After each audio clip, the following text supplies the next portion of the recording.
Hello दोस्तों, मानक अध्ययन क्लासेस में आपका स्वागत है। मेरा नाम प्रदीप चौहान है और आज हम देखेंगे DNA versus RNA. DNA versus RNA कि डीएनए और आरएनए में जंग हुई कि भैया हम आनुवंशिक पदार्थ होंगे, नहीं हम आनुवंशिक पदार्थ होंगे। तो इसमें से कौन सा आनुवंशिक पदार्थ होगा जो जीवों में लक्षणों को एक पीढ़ी से दूसरी पीढ़ी में जाएगा। जो आनुवंशिक लक्षण होते हैं, जेनेटिक मटेरियल, इनके कुछ गुण होते हैं, जिनके अंदर ये गुण होंगे वो आनुवंशिक पदार्थ होंगे। जैसे जो जेनेटिक मटेरियल होते हैं उनके अंदर रेप्लिकेशन का गुण होना चाहिए, प्रतिकृतिकरण, रेप्लिकेशन का गुण होना चाहिए। कहने का मतलब यदि कोई जेनेटिक मटेरियल होगा वो खुद से खुद का निर्माण कर सके, इसको कहते हैं रेप्लिकेशन।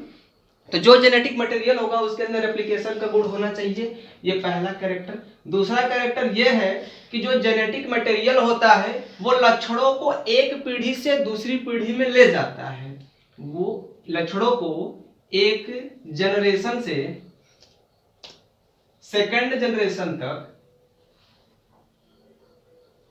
लक्षणों को ले जाना चाहिए। यदि वो लक्षणों को एक पीढ़ी से दूसरी पीढ़ी में नहीं ले जाएगा तो वो जेनेटिक मटेरियल नहीं होगा। उसके बाद बात करें तीसरा कैरेक्टर कि जो जेनेटिक मटेरियल होगा वो आनुवंशिक, सेल के अंदर होने वाली सभी मेटाबॉलिक प्रोसेस को, जो कोशिका के अंदर होने वाली जो सभी उपापचयी क्रियाएं होंगी वो कोशिका के अंदर जो होती हैं उन सभी को वो कंट्रोल करेगा।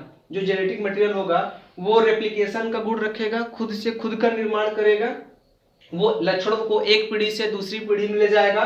वो मेटाबॉलिक प्रोसेस, कहने का मतलब सेल के अंदर होने वाली जितनी भी सारी रिएक्शन होंगी उन सबको कंट्रोल करेगा। ये होने चाहिए जेनेटिक मटेरियल के कुछ गुण।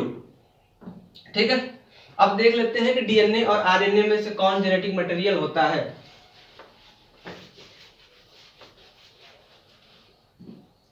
DNA versus RNA. जो डीएनए होता है वो कुछ जो सेल के बने जो ऑर्गेनिजम्स होते हैं, सेलुलर ऑर्गेनिजम्स, कोशिकीय जीवों के अंदर डीएनए जेनेटिक मटेरियल के रूप में कार्य करता है और कुछ वायरसों के अंदर आरएनए जेनेटिक मटेरियल के रूप में कार्य करता है। जैसे इसका एग्जांपल है कोविड-19, HIV और टोबैको मोज़ैक वायरस, जिसको टीएमवी कहते हैं। कुछ वायरसों के अंदर ही आरएनए जेनेटिक मटेरियल के रूप में कार्य करता है। उसके अलावा जितनी भी कोशिकीय जीव होंगे उनमें डीएनए आनुवंशिक रूप के, मतलब आनुवंशिक पदार्थ के रूप में काम करता है। जो वायरस होते हैं, वायरस सिर्फ दो चीजों से मिलकर बने होते हैं, एक तो प्रोटीन का खोल होगा और उनके अंदर जेनेटिक मटेरियल होगा। इनके अंदर प्रोटोप्लाज्म नहीं पाया जाता, या साइटोप्लाज्म या प्रोटोप्लाज्म कहते हैं, जीव द्रव्य नहीं पाया जाता वायरस के अंदर। वायरस सिर्फ जेनेटिक मटेरियल और प्रोटीन के बने होते हैं। जो डीएनए होता है, डीएनए के अंदर एक शुगर पाई जाती है, पेंटोज शुगर, जिसका नाम होता है डीऑक्सी राइबोज शुगर। तो डीऑक्सी राइबोज शुगर में ऐसे 5 कार्बन लगे होते हैं, 5 कार्बन। ये पहला कार्बन, यहाँ पे दूसरा, ये तीसरा, ये चौथा, और 5वां कार्बन जो होता है वो इधर बाहर होता है। तो दूसरे कार्बन पे, पहले कार्बन पे OH होता है, दूसरे कार्बन पे H होता है और तीसरे कार्बन पे यहाँ पे OH होता है, 5वें कार्बन पे होता है CH2OH। और आरएनए में भी पेंटोज शुगर पाया जाता है। पेंटोज शुगर वो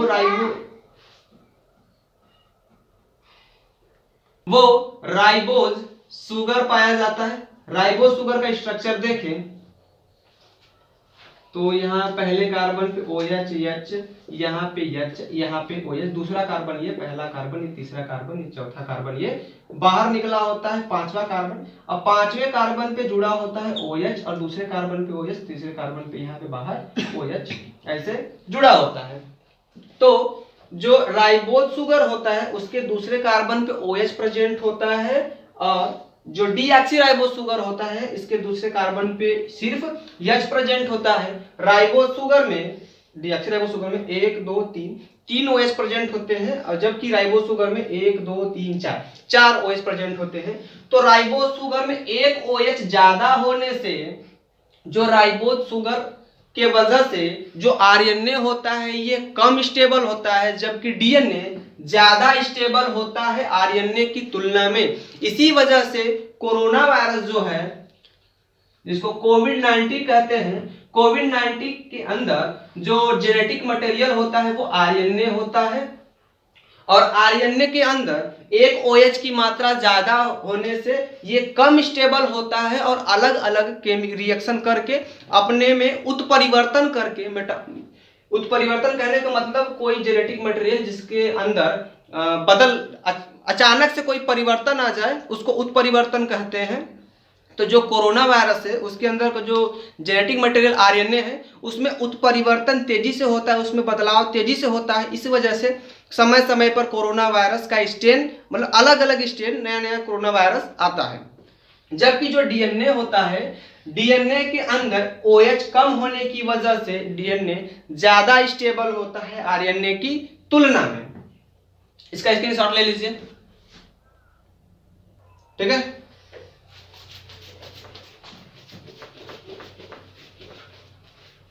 ठीक है, और जो डीएनए होता है, डीएनए के अंदर पाया जाता है थाइमीन और आरएनए के अंदर पाया जाता है यूरेसिल। जो थाइमीन होता है वो ज्यादा स्टेबल होता है यूरेसिल की तुलना में। इस वजह से प्रकृति में जो डीएनए था इसको ज्यादा वरीयता दी गई आरएनए की तुलना में।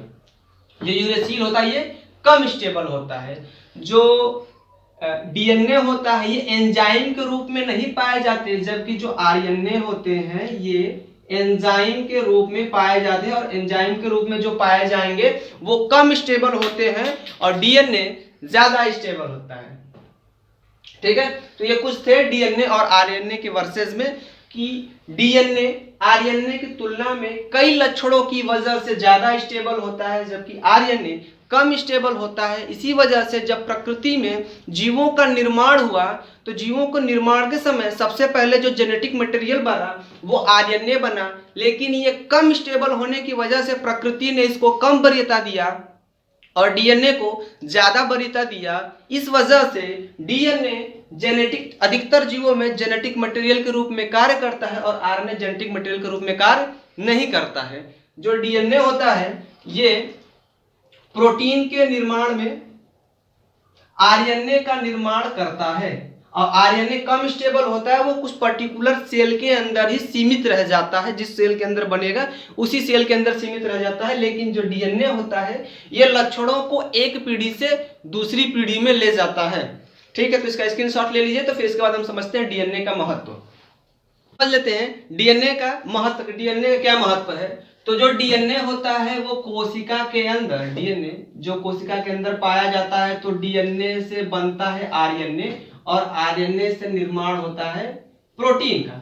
तो डीएनए का पहला लक्षण ये है कि डीएनए कोशिका के अंदर प्रोटीन का निर्माण करवाता है, और दूसरा लक्षण है कि डीएनए जेनेटिक मटेरियल के रूप में कार्य करता है। ये लक्षणों को एक पीढ़ी से दूसरी पीढ़ी में ले जाता है, जेनेटिक मटेरियल के रूप में कार्य करता है। तीसरा लक्षण यह है कि कोशिका के अंदर होने वाली जितनी भी सारी क्रियाएं हैं, उपापचयी क्रियाएं, मेटाबॉलिक रिएक्शन, कोशिका के अंदर जितनी भी सारी क्रियाएं होती हैं, रिएक्शन होते हैं, सबको मिला के मेटाबॉलिक प्रोसेस या मेटाबॉलिक रिएक्शन बोलते हैं।